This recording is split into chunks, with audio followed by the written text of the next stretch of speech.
You're now listening to Box Power Sound. Bitch! We got Slim Dinero in the cut right now. He is our Who's Up Next Artist of the Week. What's up, Slim? Yeah, what's going on? It's your boy up, Big what's 905. And you guys heard that 5 intro. Separate myself out now everywhere, you know.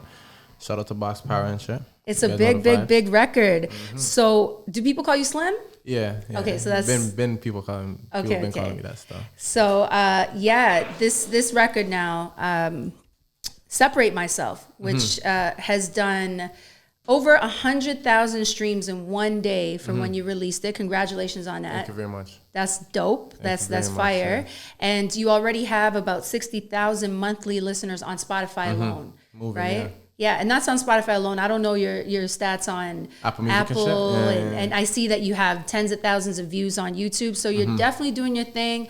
You're hardly Who's Up Next. I think you're doing your thing right now. Been trying to be up now, yeah. So tell us, how does it feel to hit these numbers when you know you put in so much work to get this out? Yeah. How does it feel when you know that it's working? Honestly and truly, it's a very satisfying feeling, you know?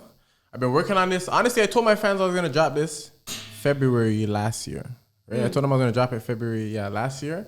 And I'd been working on it because I wanted it to be perfect. So, you know, I ended up dropping a EP for them in the summer, you know? And then I was like, yo, let me work on it, Separate Myself, because everyone keeps asking about it, you know? I did a freestyle with Hot Freestyle. I think it was like February last year, and that's when I announced at the end of the freestyle, I was like, yo, Separate Myself coming February 29th, you know? And this was when last year was a leap year, so obviously there was a February 29th, if anyone's wondering and shit. But fucking, last year was when I had announced it and shit, but fucking, it was just too much. The pandemic. Yeah, you know, the pandemic, but, you know, I don't want to ride that excuse too much, because at the end of the day, you know, I have outlets to be able to finish my music or to be able to get a project done, you know? But it was more so the perfectionist in me made me, you know, want to make sure that it was done the proper way before I I'm glad you did that. I'm glad you did that because it's solid. It's solid, it's polished. And I like the title, Separate Myself. So is that something that you feel that you want to stand out in comparison to all these other rappers? I just want to, you know, I feel like I'm already separated just off my situation in terms of, I'm not even from Toronto like that, you know, like people that are from the city or from the GTA will claim they're from Toronto. Like I live in the 905, the east end of the 905. Anyone doesn't know, that's why I rep the 905. Durham is also the 905. Durham, I live in the east end. There's Saga, there's Durham, some parts of Brampton are 905, but majority of the time 905 is the GTA. You know what I mean? Yes. But with this rapping shit, it's like, yo, you know, niggas don't really want to accept you. You know what I mean? Well, so 905 is either far east or far west. Or far west. So you're the far east. Exactly. I'm the far east. I'm the far east, the little minority part of the 905. You know what I mean? So fucking, you know, but I rep it to the fullest. So that's where you hail from. That's where I hail from and shit, you know? Okay. Yeah, so no, it's really good to know that you are coming from the GTA and coming in with the music that you are. You know what I'm saying? Because the shit that we hear, it's to me personally, a lot of it sounds the same. Yeah, but when I hear your shit, like you sound like you're a very good package of music, a great body of work. Thank you very much, So I definitely appreciate that. And clearly, you know what you're doing when it comes to separating yourself from everyone else. So having that title and all that, like I see the strategy there. So coming from the East now, what did you listen to growing up? Growing up, it was a lot of different type of music, you know. My mother's a very strong Christian lady, you know.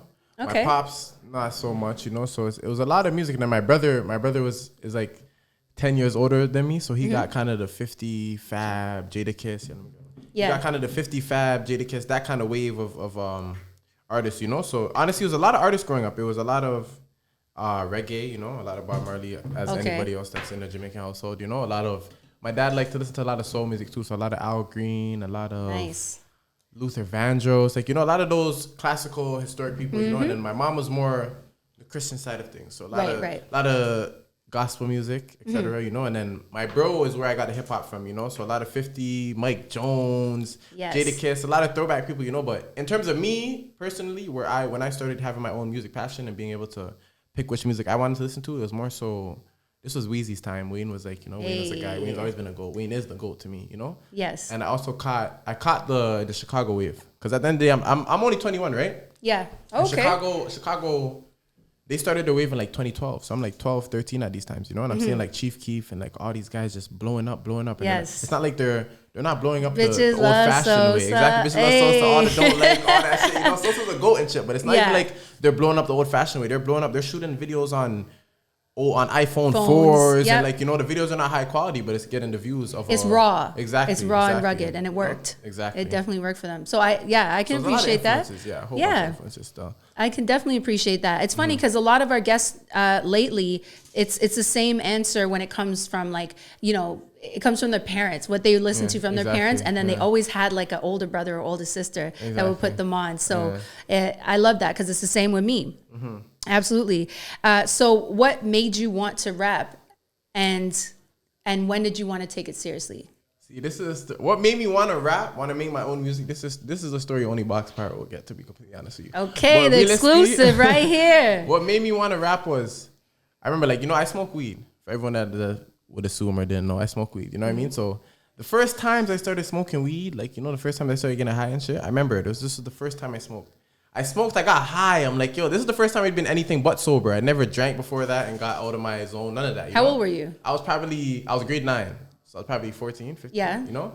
So I smoked. I got high out of my mind. Like, you know, out of my mind. Yeah. I got home and I sat in my bed. Like, this is the first time being high. And I'm like, yo, I'm in the mood to listen to some music, right? And I put on some music. I think at this time I was listening to some more abstract type of music, like Chance the Rapper, Joey Badass, like those type of people, you know? Yep. So I put on some Chance the Rapper and like I was high. And the way the music just talked to me, like it literally spoke to me. I felt the music in my brainwaves type of thing. Yeah. Like, you know, I was like, yo, this is fun. Music is really like this. Like, you know, like it was something I hadn't really realized on a sober mindset or anything before that, you know? And it was like, I was like, wow, music is actually literally beautiful, you know? And that so I think it was so much more impactful. Exactly. It was way more impactful than, you know, way more impactful. Just like anything else was, because I was high for the first time. Yeah. And then you continue to smoke weed every day. Don't smoke, you know? Smoking doesn't benefit you in no way, but like, you know, well, on a creative tip, for sure. Exactly. On a creative tip, 100%, yeah. So that definitely is the reason for this right now, 100%. Like you being a creative and doing your thing. So that makes sense. And taking it seriously, you so you were rapping like in the booth. You were really young at that point. I was really young. I was probably 15 maximum. But then you had to kind of put a camp together. You had to put a team together and all that stuff. You got all that together right now? Because it was more so that was a given, you know? It was like, you had once your boys. My friends around me started to realize that this is what I want to do, you know? Everyone just supported as they should. That's a good friendship, you know what I mean? Yeah, it's a beautiful thing. That's so important. And I think that happens a lot more with men. I think that's guys, they're gang all the time, right? And that's why I created Box Power, so we can have women come together and support. Don't like how much men are so into their own men friends and into their but the thing is, women are I feel like in the past they've been conditioned to compete, right? So now the premise is to just have us support one another and work together, right? Hence Box Power. So I love that that's how it worked out for you, and you still have the same team around me for sure. No new friends. A lot of these big rappers, their teams don't get enough credit, you know, but like my team pushes me. Exactly. More so shout out to them. But like my team. Do you have like a gang name? No, not at all. It's just the 905. We're all the 905, you know? We represent where we're from and shit. Okay. Everything's all for us. Quality. We honestly have quality over quantity records right now. You know, we're in the setup of that right now. But okay. Yeah. Shout out TJ. Shout out my boy TJ. Wavy. Yeah. He lined that up. So shout out to him. So what are we gonna do now? We're gonna introduce your new single. It's called In My Zone. Already. I'm gonna have you introduce it.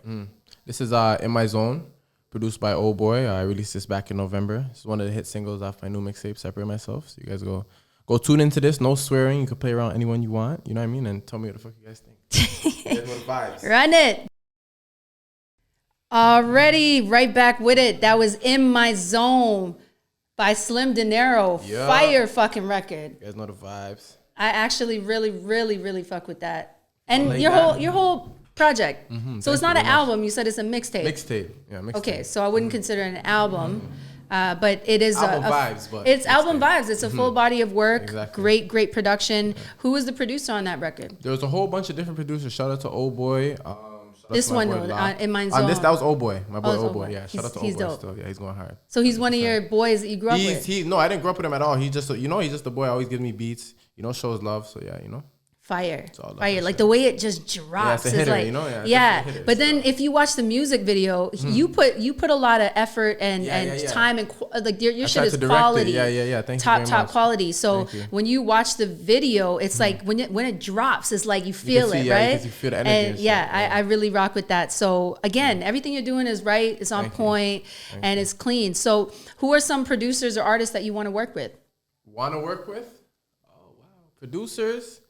Boy Wonder, just on the 905 tip. Of course, legend out here. Shout out to Boy Wonder. Murder. A lot of these producers that are out here right now. Murder, Wonder, fucking. Can't think of no more off the top. Those are two good ones. Legends, so you'll hit it out the park with those records too. To work with those legends, then Murder. Wonder. TJ, you listening? Make Metro, it happen, bro. Big Dog knows that I want fucking Metro. But artists on the artist standpoint, I think I'm not gonna say the obvious big ones like the Drakes and the Weekends or whatever. I'm gonna say like there's a couple underground guys I want to work with, like Chef G, fucking who else I like right now? What's popping? I fuck with Justin Rari. A lot of these New York guys are popping. Right. Cowboy, I want some of Cowboy. When he came down here, I ended up in the club with him actually at his booth. He has a song, one of my niggas, shout out to my nigga Goods. Right. Or fucking Cowboy, Roddy, that would be amazing. Roddy Rich, Oh yeah, for sure. A couple of those melodic guys, 2C. That whole melodic, because you definitely have that melodic sound. And I was just about to say, it's not really rap. You guys are singers. Exactly. You know what I'm saying? Right, you guys on that bridge of singers. And it's a lot of new music, a lot of new artists that are coming out with this sound, and I really appreciate it because you got the bars, you got the flow, and there's the melody, right? So it's like you're rappers and singers at the same time. So I really fuck with it. So here's a question for you: what's more important to you, money and fame, or making a difference as an artist? So as people can look up to you. Don't be too shallow. I'm kidding. Grouping money and fame together, makes me want to pick the other thing, Right. Make me want to pick picking a difference. I mean, right now I'm young though, right? So like a lot of this is money driven right now because I'm young, The whole difference thing, I think that'll come with age and come with, experiences in life and stuff and understanding the voice I have, which I already do understand. I understand my voice, pulls a lot of strings and stuff, and I can really change people's lives. And there's regular times I'll get DMs and people will tell me like, really deep stuff like, yo, your music got me through this hard time, or your music is what kept me motivated to keep it pushing in life, or et cetera. And that stuff gives you the motivation to keep going and stuff. You know what I mean? But absolutely. As of right now, making a change is something nothing feels like that. The satisfaction you get from feeling the fact that the music you made changed somebody's day or change someone's life is a satisfaction you can't get anywhere else, no matter how much money you get in the world or no matter how famous you get. You know what I mean? Great answer. Money is definitely the root of everything. You know what I mean? Not this fame stuff though. I'd rather be rich than famous, to be honest. Very good answer. Very good answer. What can we expect from you this year? Other than, you dropped it first quarter. So what else can we see throughout the year? Singles on singles. I'm not letting up this year. I'm going back to what honestly got me my fan base in the first place, which was consistency. You know what I mean? So singles off this mixtape? No, just singles on singles. After I'm done with the whole rollout of separating myself and stuff, I'm going back to the singles. Right. Trying to find that hidden stuff. And drop some music videos. So always, it's crazy because obviously we can't do any shows right now. But is that something that's part of the plan when things start opening up? It was, but we gotta work around stuff. So honestly, as of right now, no. Whatever's clever and stuff. If a show arises, like all that stuff opens up or whatnot, and we'll think about that. But as of right now, have you been able to rock the crowd before? Yeah, I have. Honestly, I honestly have. I've been doing shows before I got to where I am now, and I was kind of famous in my own little neighborhood at first, because Ajax is small, but like it's big, There's a whole bunch of people live in Ajax, and like when something pops in Ajax, everyone knows about it. You know what I mean? It's a community where everyone knows everyone. So when I started, everyone knew about me in Ajax, So there was this one girl. Shout out to Katie, that was her name. I was probably like 16. She was probably like 14, and she went to a school in my area, and she was on the next step. Is that the dancing show? I think so. Yeah, she was on the next step. She was a dancer on that show. So she's pretty popular as well, and like just for the things she was doing. So she had a a birthday party, and I think her family was kind of rich, so they brought everybody downtown. She ordered the Opera House for her birthday party. Oh, okay. Just opened the Opera House downtown, and she's like, yeah. Slim, I know you're popping in Ajax, you know, can you come perform at my show? So all her high school friends had already known me, you know, and I didn't go to the high school or nothing, but it was Ajax High School, so, you know, they knew what was going on. So all her high school friends came down on a party bus, you know. I went to the Opera House, I performed. That's that it was Ajax one of those, life. I was so nervous, like I was mad nervous. Like this is my first ever time performing in anything other than in front of the mirror, you know what I mean? Like, right. This is my first time like getting in my zone and shit, but fucking I forgot my lyrics, one of my first songs. Like, oh shit. I'm here singing, and this was the way the show was set up. I don't know if that's how it's supposed to be set up, but they only played the beat. So they were looking to me to come with the lyrics. Right. Like, just remember what you said. This is the beat. This is your song. Come with the lyrics. You know what I mean? I didn't remember shit. I never remembered anything. And the song started, I'm saying bare gibberish on the mic and shit. You know what I mean? And fucking the crowd ends up singing my lyrics. Like they know my song so well. They end up singing my lyrics. I'm like, oh yeah, this is what I said. Like, you know, I end up vibing with the crowd. And like, you know, that was like, got away my first show, jitters and stuff. And like, yeah, that was my real first show over at the Opera House. And you were 16. I was 16, yeah. That's actually a really good story. Because, you know, your fans came through for you. Yeah, very memorable. They definitely came through. They saved my life. So. Do you have any video footage of that? I do. Deep in the archives somewhere. Find it. If you do find it, we're going to make sure that we include it in the edit for sure. 100%. When we throw it on YouTube, because that's dope. I think that's actually really cool. And hopefully it doesn't happen again. But most big performances, you actually do have to come with the lyrics yourself. Most of them. I hadn't realized that at that point. So. That's what's up. But definitely when we open up, we want to see you live on stage. Would you ever crowd surf? I don't know if I have that type of demographic of people yet. I might jump in the crowd. My fans might move out the way, you know. But I don't know. Maybe if I had mosh pit music, I'll be more than down. But right. You know. Yeah, for sure. So give one message to your fans. Yeah. And one message to your haters. A message to the fans. Yes. Honestly and truly, I don't even think I say this enough. I love all you guys. You know. Everyone that's ever supported me from the start, everyone that's ever supported me, you know, I love all you guys. You know what I mean? And honestly, you know, you guys keep having faith in me. I'm going to keep dropping the music you guys want. Message to the haters, I think I love you guys almost more, you know what I mean? You guys keep me even more motivated to prove you guys wrong and shit, you know, so keep on hating, you know? Can't hate for too long and shit. There we go. There we go. That was amazing. So tell everybody where they can find you online. You can find me Spotify, anywhere you could look. Anywhere you could search up something, you can find something there. On Spotify, my mixtapes if you guys want free stuff, SoundCloud, YouTube, Apple Music, Deezer, Google Play, Amazon, anywhere. Anywhere you can search up something. All over major platforms. Fucking PlayStation 4, you guys can find me anywhere. Slim, is it Slim Dinero or Slim Dinero? Slim Dinero. Any which way you want to say it, girl. Yeah. Yeah, so Slim Dinero, he's definitely who's up next. If you don't know now, you know. His shit is fire. Separate Myself is a great body of work. Make sure you take it in. And thank you for coming on Box Power Sound. And we're definitely gonna have your music on rotation here on Box Power Sound and on Cay Radio. Thank you so much. And shout out to Motorspec Rental for this segment. This segment was brought to you by Motorspec Rental. I separate myself right now. Don't play.